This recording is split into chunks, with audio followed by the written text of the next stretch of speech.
Hello mga kamanay, kag mga kamanoy, kamusta na po kayo? Today's video, andito ako ngayon sa lecture. Ayan, siya, napakaganda pala. So first time kong pumasok dito sa tinatawag nilang lecture. Dito ito sa downtown Toronto, matatagpuan. So habang nag-ikot-ikot kami, kasama ko yung friend ko at ito na nga, nakapunta ako dito sa Toronto Harbor na ito. Dito pala sumasakay pag gusto mo yung mag-boating, ganoon. At mag-ikot-ikot sa dito pala. Tapos ang dami palang dito naka-display na souvenirs. Ayan. Ayan, puro Toronto, Canada. Souvenirs yan. Ayan siya dyan. So napakaganda pala dito ang tanawin kasi malilibang ka talaga kasi ang gaganda ng mga condos tsaka yung yung mga tao, bisihan.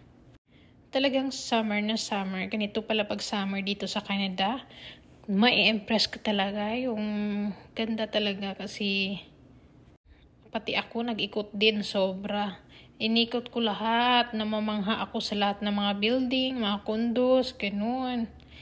So, matatagpuan ito. Ang haba pala ng lecture na ito. So, mayroon din silang park na kung gusto mo tambayan, talagang kompleto dito, maaaliw ka dito. Ma-enjoy mo talaga yung kung dito ka pupunta. Maganda pagkasama mo yung family mo para magbanding dito na side. Ayan siya. So, malawak-lawak talaga yung nila. Dagat. At saka, hindi pala to dagat.